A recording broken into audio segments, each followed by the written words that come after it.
I will never forget the nervousness and inadequacy I felt when I first substituted for Keith in this hour on July 27, 2009.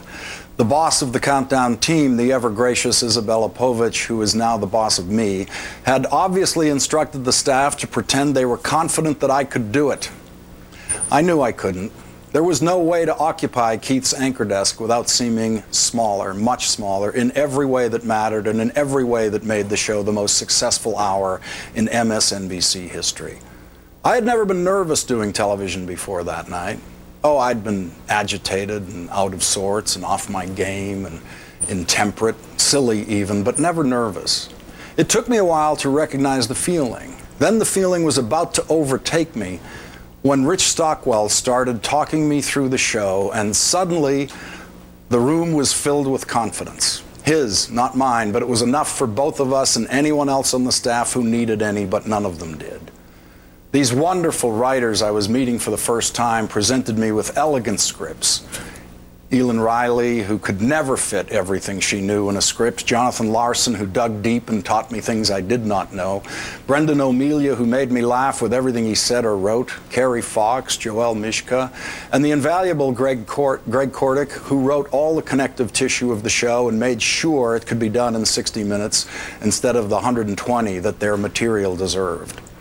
The show was directed that night by Brian Nailsnick, with help from Dave Sarosi, Ron Zeck, Megan Lisson, Aaron Ganley, Katie Ramirez, Amy Schuster, and Greg Cockrell. By the time the red light went on over my camera, I knew that I was in the hands of professionals who simply were not going to let me fail. And when you saw me reading the teleprompter that July night, I know you were disappointed not to see Keith, but you did not turn away, or I should say click away. You kept watching, not because of me, but because the same people who delivered you Countdown every night were still delivering you Countdown. The same people minus one, the most important one, but it was still Countdown. I went on to host Countdown more times than any of us wanted me to. Keith devotedly stayed at his father's bedside for what sadly turned out to be his final days. I hosted the show every night but one in March of 2010, and it eventually fell to me to announce to you Keith's father's passing. Keith's time away from the show last year was not a restful one, and there was certainly no time to rest when he returned. Consider what Keith invented and taught us to do. Op-ed TV. The incomparable Maureen Dowd is a friend of mine. I know if I told her I want her to do 5 op-ed columns a week, she would tell me that is impossible and ask if I know how hard it is to do even one. I do know. I've done a few, very few. That's why I marveled, as any writer must, at what Keith was doing. 5 op-eds a week, each of them much, much longer than the standard 800 words. This is the only place in television where people are surprised if you leave after 8 years. In the entertainment division of this company, if a show like, say, The West Wing wins every possible award and runs for 7 years, everyone just applauds an extraordinary show for an extraordinary run.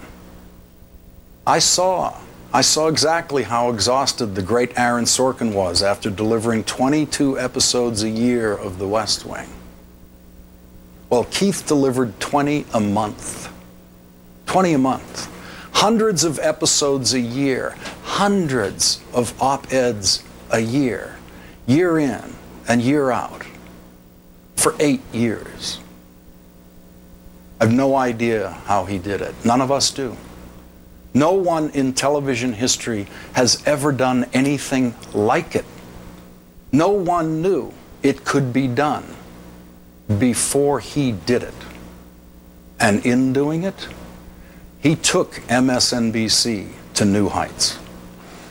I know that I now occupy a platform built for me by Keith Olbermann.